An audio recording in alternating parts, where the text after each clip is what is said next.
السلام علیکم ورحمۃ اللہ وبرکاتہ۔ قال اللہ تبارک و تعالیٰ فی الکلام المجید والفرقان الحمید، فاعوذ باللہ من الشیطان الرجیم، بسم اللہ الرحمن الرحیم۔ ان اللہ وملائکتہ یصلون علی النبی یا ایھا الذین آمنوا صلوا علیہ وسلموا تسلیما۔ اللہم صل علی محمد وعلی آل محمد کما صلیت علی ابراہیم وعلی آل ابراہیم انک حمید مجید۔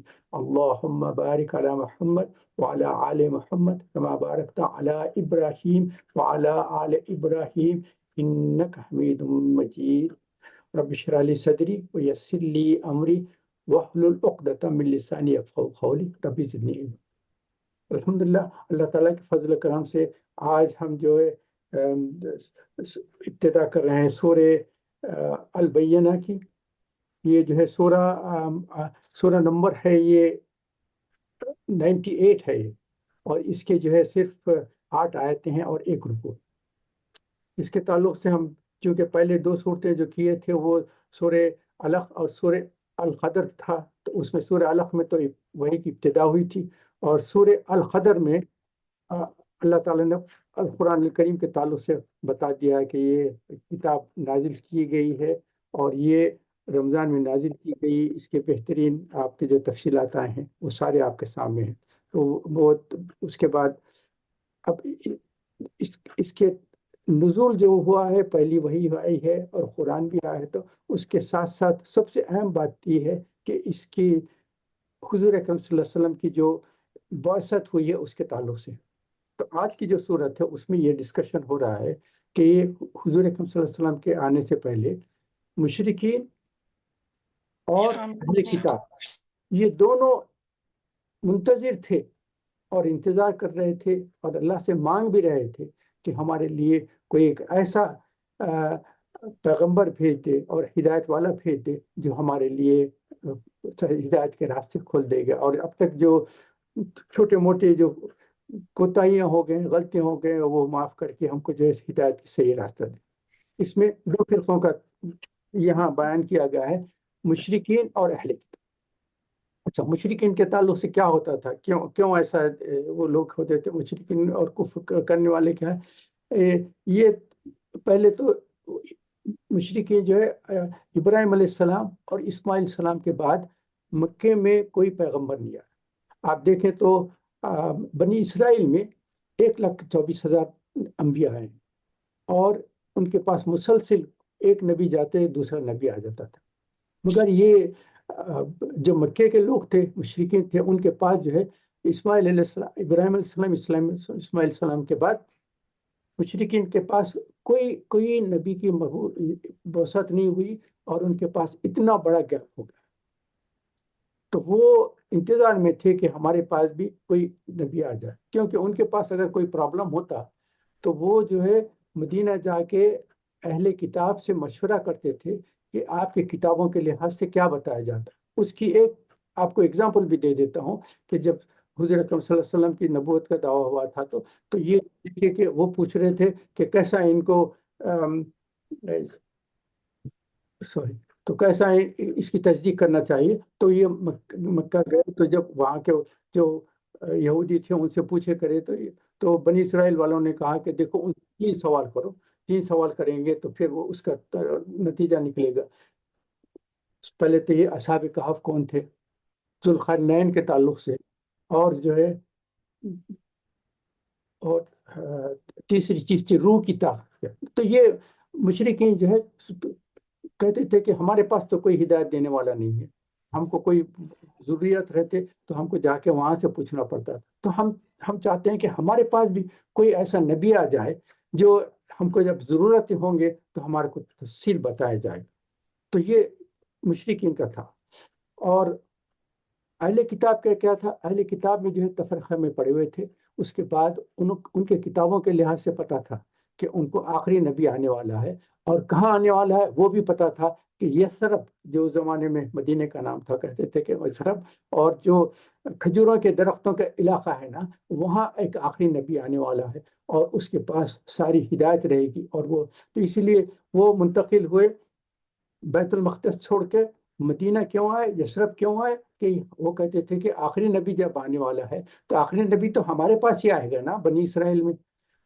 وہ بنی اسماعیل کا سوچے بھی نہیں تھے. وہ کہتے تھے کہ سارے انبیاء بنی اسرائیل میں آتے ہیں، تو ہمارا جو آخری نبی آنے والے ہیں وہ کیسا آئیں گے یثرب میں، مدینے میں کیسا آئیں گے؟ اگر ہم لوگ یہاں ہیں، ہم جائیں گے تو ہمارے خاندان والے وہاں بس جائیں گے، ہمارے children, grand children, great great children میں کوئی ایک جگہ میں آ کر ایک لنک میں وہ نبی پیدا ہوں گے تو وہ آخری نبی ہوں گے، تو وہ سارے ہم لوگوں کا جو سلسلہ چل رہا ہے اس کی فکر نہیں کریں. مگر ان کو یہ پتہ نہیں تھا کہ یہ جو آخری نبی آنے والے ہیں بنی اسرائیل سے نہیں، بنی اسماعیل سے. جب ان کو پتہ چلا کہ یہ بنی اسرائیل سے نہیں ہے، بنی اسماعیل سے ہیں، تو وہ ایک پرابلم ہو گیا ان کے ساتھ. تو یہاں جو ہے مشرکین اور اہل کتاب کے تعلق سے یہ جو آپ کی ابتدا کے دو آیتیں ہیں نا، اس میں اللہ تعالیٰ کہتے ہیں کہ یہ لوگ انتظار میں تھے اور بار بار دیکھ رہے تھے کہ کوئی ہدایت دینے والا آئے گا. تو اس کے بعد اللہ تعالیٰ فرماتے ہیں کہ اعوذ باللہ من الشیطان الرجیم لم يكن الذين كفروا من اهل الكتاب والمشركين منفكين حتى تأتيهم البينة. بینہ کوئی واضح ان کے پاس کھلی بات کے لیے انتظار میں تھے، اور وہ کھلی بات کیا آ گئی؟ جس چیز کا انتظار کر رہے تھے وہ ہے رسول من اللہ، اللہ تعالیٰ کی. تو بینہ کون ہے؟ حضور اکرم صلی اللہ علیہ وسلم ہے. اور بینہ اس لیے ہے کہ وہ جو ہے رسول اللہ یتلو صحفا مطہرہ، کیوں؟ ان کے پاس ایک پاکیزہ کتاب ہے جس کی تلاوت فرماتے رہے. تو بینہ کے تعلق سے دونوں چیزیں بتائے گئے ہیں کہ یہ ایک تو ہدایت کی کتاب بھی ہے، حضور اکرم صلی اللہ علیہ وسلم خود ایز اے ذات ہے، اور اس کے ساتھ ساتھ اور جو تلاوت کرتے ہیں وہ القرآن الکریم کے صحیفے ہیں جو وہی آ رہے ہیں، ان کی عبادت کر رہے ہیں. تو یہ بینہ ہے. تو اب یہ جب آنے کے بعد اس کے بعد ان لوگوں کا کیا ری ایکشن ہوا؟ یہ دونوں گروپ کے تعلق سے ہو رہا ہے، ایک تو مشرکین اور دوسرے ہیں اہل کتاب. مشرکین کو جب پتہ چلا کہ حضور اکرم صلی اللہ علیہ وسلم نبی بنے ہیں، تو وہ چاہ رہے تھے کہ ان کے کوئی بڑے پوزیشن والا اور ان کے پاس کا جو بڑے بڑے لیڈرز تھے نا، ان میں سے کوئی اگر نبی بنتا تو اس کو ایکسیپٹ کر لیتے. وہ دیکھے کہ یہ حضور اکرم صلی اللہ علیہ وسلم ایک تو یتیم ہے، اور دوسرے ان کا اکنامیکل پوزیشن بھی اتنا ہائی نہیں ہے، اور یہ ہے. تو اس وقت مکے کے لحاظ سے جو لوگ تھے ان میں تو حضور اکرم صلی اللہ علیہ وسلم کا اخلاق کی پوزیشن تو سب سے ہائیسٹ تھا. الصادق الامین بولتے تھے، یعنی کیریکٹر کے لحاظ سے the best person in our society. مگر وہاں کے جو طاقت کے لحاظ سے اور قوت کے لحاظ سے اور وہاں کے جو ان کے جو اسٹینڈرڈ تھے دنیائی لحاظ سے، ان کا پوزیشن وہ دیکھتے تھے کہ وہاں کے جو مکے کے سردار رہتے تھے، قریش کے سردار رہتے تھے، ان کے لحاظ سے دنیاوی لحاظ سے دیکھتے تھے کہ ان کا اتنا پوزیشن نہیں ہے، مگر کیریکٹر کے لحاظ سے ہی از دا بیسٹ. تو ان کے بعد جب آیا تو اس کے بعد انہوں نے کچھ اپنے کہنا شروع کر دیا کہ، تو ان میں کئی گروپ بنے ہیں. اس کے تھوڑے سے پوائنٹ میں بتا دیتا. ایک گروپ یہ تھا، ان میں سے مشرکین میں سے بھی ایک گروپ ایسا تھا، وہ اللہ تعالیٰ کو مانتے بھی نہیں تھے کہ کوئی خالق ہے، کوئی مالک ہے، مگر بتوں کی پوجا کرتے تھے. تو کچھ کہتے تھے کہ ہاں جات پت، بہت سارے تو ایسے تھے پوجا بھی نہیں کرتے تھے، مگر اللہ کے تعلق سے ان کا بالکل ہی انکار تھا. ایک گروپ تو یہ تھا. دوسرا گروپ یہ تھا، یہ واحد معبود نہیں مانتے تھے بلکہ صفات اور اختیارات دوسروں کو بھی ملاتے تھے. وہ اپنے دنیا لحاظ سے سمجھتے تھے کہ اگر اللہ تعالیٰ خالق ہے اور تخلیق میں ہے اور قدرت والے ہیں، مگر وہ سمجھتے تھے کہ جیسا ہمارے پاس بھی جو ٹاپ کا ہے، اس کو کوئی چھوٹے موٹے کام کرنا ہے تو اپنے سبارڈینیٹس کو رکھتے ہیں، نامنیٹ کرتے ہیں کہ ان سے کرو، ان سے کرو. جیسا کہ ہم دیکھتے ہیں کسی بھی آپ آفس میں جائیں گے تو ڈائریکٹر اور جو سی ای او وہ تو اپنے کمرے میں رہے گا، مگر سارا کام جو چلا رہے ہیں ان کے سبارڈینیٹس کرا رہے ہیں. ایک ڈپارٹمنٹ ہے، اس کا ہیڈ آف دی ڈپارٹمنٹ ہے، اس کے ڈپٹیز ہے، اس کے اسسٹنٹس ہے، کوئی ریسیپشن پہ ہے، کوئی یہ کام کر رہا ہے. تو وہ سمجھتے تھے کہ اللہ تعالیٰ تو ہے، مگر ان کے سارے کام چلانے کے واسطے وہ دوسروں کو اختیارات دے دیا ہے. تو ہم کو جب بھی ضرورت پڑتی ہے تو ان سے، جس کے پاس اختیارات ہیں نا، ان سے کانٹیکٹ کریں گے. وہ ہائیسٹ پوزیشن پہ جو اللہ ہے نعوذ باللہ، ان سے کیسا کانٹیکٹ کریں گے؟ تو یہ ایک دوسرا گروپ تھا. تیسرا گروپ مانتے، اللہ کو مانتے بھی تھے، مگر ساتھ ساتھ کہتے تھے کہ شرک بھی کرنا ہے، ہم کو بتوں کی بھی پوجا کرنا ہے، بتوں سے بھی. اور پھر چوتھا پوائنٹ یہ تھا، فرشتوں کو اللہ تعالیٰ کے نعوذ باللہ بیٹیاں قرار دیتی تھی، اور کہتے تھے کہ وہ بیٹیاں ہمارے پاس جب دیکھتے ہیں تو آپ اپنے بچوں کے ساتھ کتنی محبت کرتے ہیں، بچے لاڈلے رہتے ہیں، کوئی چیز مانگے تو اب آپ ان کی بات سن لیتے ہیں. تو وہ کہتے تھے کہ ان فرشتوں کو جو اللہ کی لاڈلی بیٹیاں ہیں، ان کی عبادت کرو، ان کو خوش کرو، تو یہ ہمارے اگر کوئی پرابلمس رہیں گے تو ہم ان سے مانگیں گے تو وہ کر دیں. تو یہ کر سکتے تھے. اور پھر ایک گروپ یہ تھا کہ بعض ہے سو ان میں سے انبیاء میں سے کسی نبی کو مانتے بھی تھے، کسی کو ریجیکٹ بھی کر دیتے تھے. اور ایک گروپ تھا نمبر 6 جو ہے آخرت کا انکار کرتے. وہ کہتے تھے کہ آخرت کچھ نہیں ہے، جو بھی ہے یہ دنیا ہے. اگر ان کو آخرت کا یقین ہو جاتا تو پھر فکر ہوتی تھی کہ آخرت کے لیے تیاری کرنا. مگر جس نے آخرت کو بھلا دیا وہ کہتے تھے کہ آخرت ہی نہیں ہے، تو پھر محنت کیا کریں، آخرت کی تیاری کیا کریں. تو یہ سلسلہ چلتے رہتا. تو یہ تھے مشرکین کے تعلق سے آپ کو بیان کر دیا.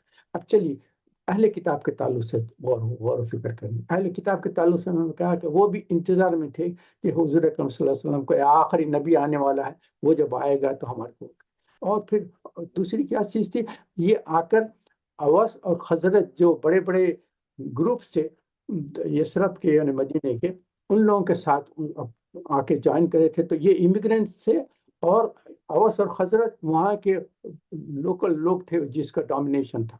تو ان کے پاس یہ امیگریشن کے لیے سے جیسے آئے اور آ کے وہاں سیٹل ہو گئے، بزنس وغیرہ کرتے تھے. مگر کبھی ایسی بحث مباحثہ ہو جاتی تو کہتے تھے کہ تم کو کیا پتا ہے ایک آخری نبی آنے والا ہے، جب وہ آ جائے گا نا ہمارے میں سے تو پھر اس کی حکومت سارے عرب پہ ہو جائے گی. سارے ایریا عرب کا جتنا علاقہ ہے نا وہ سارا اس کے تحت ہو جائے گی، اس کی حکمرانی ہوگی. اس وقت ہمارا پوزیشن دیکھنا کہ تم سب لوگ ہمارے تحت ہو جائیں گے. تو ایسا ان کو ڈانٹتے بھی تھے اور ان کے ساتھ مقابلہ بھی کرتے تھے. تو ان کو یقین تھا کہ آخری نبی آنے والے ہیں، جب آ جائیں تو وہ کہتے تھے کہ ہماری کتابوں کے لحاظ سے تو سارا عرب کا جو علاقہ ہے ان کے تحت ہو جائیں. اور ان کو یہی تھا کہ یقین تھا کہ آخری نبی جو ہے وہ بنی اسرائیل میں آنے والا. تو یہ ساری چیزیں ان کے پاس تھے. مگر جیسے حضور صلی اللہ علیہ وسلم آئے ہیں تو جیسا کہ مشرکین نے انتظار میں رہتے ہمارے پاس کوئی آنے والا ہے، مگر جب دیکھے کہ کوئی آنے میں تو انہوں نے انکار کر دیا. اور ویسی اہل کتاب نے بھی کیا کیا، جب آئے ہیں تو اس کے ساتھ ساتھ اپنے پرابلم شروع کر دی. انہوں نے بھی پہلے کہ جب آئے ہیں تو ان سے کہا کہ نہیں آپ آتے ہیں تو پھر یہ کریں یہ کریں. تو مشرکین کیا کر رہے تھے، مشرکین جب دیکھے کہ حضور صلی اللہ علیہ وسلم آ گئے ہیں تو ان سے سوالات شروع کر دی. نے کہا کہ اگر آپ آئے ہیں نا تو پھر ایسے ایسے کام کریں. تو کیا کریں گے کہ کو آپ جیسا ہے نا، یہ اگر آپ نبی ہیں اور آپ کے پاس اختیارات ہیں تو یہ جو زمین ہے نا، یہ ساری جو مکے کی زمین ہے نا اس کو بالکل باغات میں بدل دیں. جیسا ڈیزرٹس ہے نا وہ ڈیزرٹس نہ رہیں، بالکل باغات میں بدل دیں. اس کے بعد نہیں اچھا نہیں بدلتے تو یہاں ایک چشمے ظاہر کر دیں، پانی کی روانی شروع کر دیں. اگر یہ نہیں کر سکتے تو پھر ایسا کریں یہاں کے جو پہاڑ ہیں نا، مکے کے پہاڑ ہیں، ان کو سونے کے بنا دیں. یہ اس قسم کے سوالات شروع کر دیے تھے مشرکین نے. اس کے بعد اہل کتاب جو تھے وہ اہل کتاب بھی جو ہے وہ اپنے ڈفرینٹ سوالات شروع کر دی. انہوں نے کہا کہ آپ جو ہے کوئی کتاب آسمان سے کتاب نکال کے لائیں، کوئی آسمان سے کتاب اٹھا کے لائیں. جیسا کہ موسیٰ علیہ السلام کو 10 کمانڈمنٹس ملے تھے نا، آپ بھی ہمارے پاس اگر کوئی ایسی چیزیں لے کر آئیں گے تو ہم اس سے متاثر ہوں گے، آپ کو جو ہے بس مان. اہل کتاب کرنا شروع کر دی. اس کے بعد بولے کہ پھر ایسا کریں کہ آپ جیسا حابیل اور قابیل کا تھا نا، اللہ تعالیٰ جو ہے اگر آپ کی جو قربانی کو قبول کر لے گا ہماری آنکھوں کے سامنے تو آپ کوئی قربانی رکھے، ہم دیکھیں گے کہ آسمان سے کوئی آگ آتی ہے، آگ آ کر جو ہے آپ کی قربانی کو قبول کرتے. یہ اس قسم کی باتیں اہل کتاب نے شروع کر دی. اور مشرکین تو میں نے جیسا بتایا نا کہ وہ ایک تو یہ بھی کہتے تھے کہ آپ اگر نبی ہیں تو آسمان کا جو ہے کوئی ٹکڑا اوپر سے آسمان سے گرا کے نیچے لا کر، یعنی تو آپ جو ہے آسمان پہ جائیں، آسمان پہ جانے کے بعد جائیں اور نہ صرف جائیں بلکہ وہاں جانے کے بعد وہاں سے کوئی کتاب لے کر ہمارے سامنے آسمان سے اتر کے آئے. یہ اس قسم کی باتیں کرتے تھے. اور تو مشرکین کے بھی مختلف کنڈیشنز ہو گئے تھے اور اہل کتاب کے بھی مختلف قسم کے کنڈیشن شروع کر دیے تھے. آپ اگر یہ کریں گے تو ہم ایکسیپٹ کریں، یہ کریں گے تو ایکسیپٹ کریں گے، یہ کریں تو ایکسیپٹ کریں گے. تو یہ ساری چیزیں چلتے رہے. اور پھر اہل کتاب کا تو آپ کو پتہ ہے نا، ان کو ڈیوٹرانومی میں ہے، ڈیوٹرانومی چیپٹر 23 میں آیت نمبر ان کی 151 ہے جس میں یہ چیزیں ڈسکس کی ہیں انہوں نے. اور گاسپل آف جان میں 24 چیپٹر 16 سے 29 تک جو ہے یہ بھی یہ ساری چیزیں ڈسکس ہوئے ہیں. تو یہ میں آپ کو صرف خالی ایک اشارے کر دے رہا تھا کہ دیکھنے کے لیے. مگر جب تو ریئیکشن ایسا ہوا ہے ہم لوگوں کا. تو یہ ہم جو سورہ پڑھ رہے ہیں نا، اس میں کیا تھا، پہلے تو انتظار میں تھے کہ کوئی ہمارے لیے کوئی آئے، اور جب اللہ تعالیٰ نے بینہ جب حضور اکرم صلی اللہ علیہ وسلم کو بھیجا تو جتنے اپنے انتظار کی چیزیں تھے اس سے بالکل الگ ہو گئے. اس کے بعد مشکل کرنے لگے. پھر ہم کو بھی خیال ہوتا ہے نا کہ جب اگر یہ معاملہ تھا تو پھر اللہ تعالیٰ نے اگر یہ چاہتے تھے کہ وہ زمین جو ہے بالکل اچھی ہو جائے، اس میں پانی نکل جائے، تو ہو سکتا ہے کہ معجزات دیکھیں گے تو ہو سکتا ہے. تو ایسا نہیں ہے، کیونکہ آپ کو دیکھیں تو صالح علیہ السلام کے ساتھ دیکھیں نا، سمود نے کیا کہا تھا کہ ہم اس وقت اب آپ کو نبی نہیں مانتے اور توحید کے ایکسیپٹ نہیں کریں گے جب تک کہ ہمارے سامنے یہ سامنے کا جو بہت بڑا پہاڑ ہے نا وہ سامنے شق ہو جائے، اس میں سے ایک اونٹنی نکلے جو کہ فلی پریگننٹ ہے اور پیدا ہو، باہر آتے ہی فوری ڈیلیوری ہو، اور یہ ہوگا. تو اس سارے معجزات جتنے مانگے صالح علیہ السلام نے اللہ سے دعا کر دیا، مگر آخر میں کیا ہوا، انہوں نے اس اونٹنی کو ختم کر دیا، اس کے کوچے کاٹ دیے، ختم کر دیا. پھر عیسیٰ علیہ السلام کے تعلق سے بھی جب عیسیٰ علیہ السلام نے کئی معجزات، کتنے معجزات بتائے، بلائنڈ مین کو جو ہے ٹچ کرتے دیکھ رہا ہے، اور جس کو اسکن ڈیزیزز تھا، برس تھا، اس پہ ہاتھ رکھتے ٹھیک ہو گیا. کے بعد کتنے چیزیں جو عیسیٰ علیہ السلام نے کیے، اور اس کے باوجود بھی انہوں نے کیا کیا، کوئی اس کو ایڈمٹ نہیں کیا. بس ہمیشہ یہی کہتے رہے کہ یہ چیز نہیں ہے، وہ چیز نہیں ہے. تو مشکل یہ ہوتا تھا، کہا کہ جادوگر ہے نعوذ باللہ عیسیٰ علیہ السلام. تو یہ اسی لیے حضور اکرم صلی اللہ علیہ وسلم کو اللہ تعالیٰ نے معجزات جیسا لوگ مانگ رہے تھے اس قسم کے معجزات نہیں دیے، کیونکہ معجزات بتانے کے بعد بھی ان کو حضور اکرم صلی اللہ علیہ وسلم کو ان کو معجزات کو ایکسیپٹ نہیں کرتے تھے، کریں گے، اور ساتھ ہی کہتے تھے کہ نہیں یہ سب جادو بتا رہے ہیں. موسیٰ علیہ السلام نے جتنے معجزات بتائے وہ سارا فرعون کیا کرتا تھا، یہ تو کہتے تھے کہ نعوذ باللہ یہ جادوگر ہے، جادو. یعنی معجزات مانگتے تھے، جب معجزات بتاتے تو پھر اس کے بعد اس کو ریجیکٹ کرتے تھے. تو اسی لیے حضور اکرم صلی اللہ علیہ وسلم کو انہوں نے کئی چیزیں مانگی، مگر حضور اکرم صلی اللہ علیہ وسلم نے کسی قسم کا ان کی بات نہیں سنی، کوئی معجزات دی. یہ سارا سلسلہ چلتے رہا.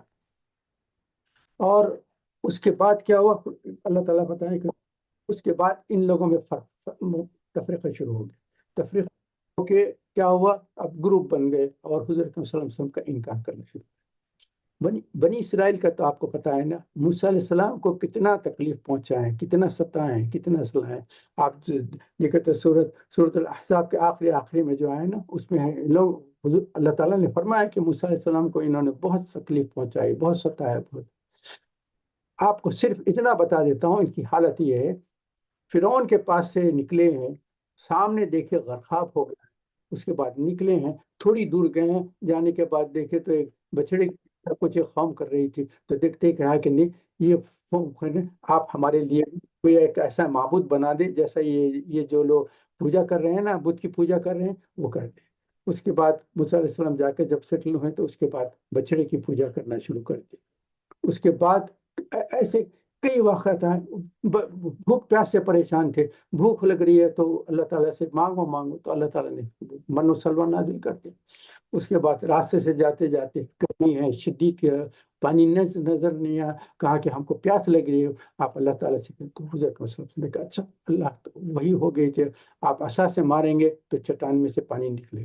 تو وہ جانے لگے تو پوچھا کہ کیا ہوا، تو موسیٰ علیہ السلام نے کہا کہ اللہ تعالیٰ نے اجازت دی ہے، میں چٹان پہ کروں گا تو چشمہ نکلے. انہوں نے کہا کہ پہلے ایک منٹ ٹھہر جائیے، ہم کو ایک چشمہ نہیں چاہیے. اگر ایک چشمہ ہے تو ہم تو 12 ٹرائبس ہیں، ہم جو 12 ٹرائبس ہے، ایک ٹرائب دوسرے ٹرائب سے ہم نہ ملیں گے، نہ بات چیت کریں گے، نہ ان سے شیئر کریں گے. ہم کو تو 12 ٹرائبس ہے تو 12 ڈفرینٹ آپ چشمے نکالیں تاکہ ہر ایک ٹرائب اپنا ایک چشمہ رکھے. ہم دونوں کے ہم پورے 12 ٹرائب جو ہے نا، ایک دوسرے ٹرائب سے ہم شیئر نہیں کریں. تو اس وقت اللہ تعالیٰ نے کہا کہ اضرب بعصاک الحجر فانفجرت من حسنۃ عشرۃ عین. آپ جب اسٹرائک کریں گے تو اچھا، آپ کے اسٹرائک کرنے سے اس پہاڑ سے 12 چشمے نکلیں گے. تو یہ سلسلہ شروع ہوا. تو یہ بتانا یہ تھا کہ یہ لوگ اتنے موسیٰ علیہ السلام کو تکلیف پہنچانے والے تھے. تو حضور اکرم صلی اللہ علیہ وسلم تو کے تعلق سے بھی ان کا یہی تھا کہ شروع سے علیحدہ ہو گئے تھے حضور اکرم صلی اللہ علیہ وسلم سے. کوئی چیز جو ہے ماننا بھی نہیں چاہتے تھے.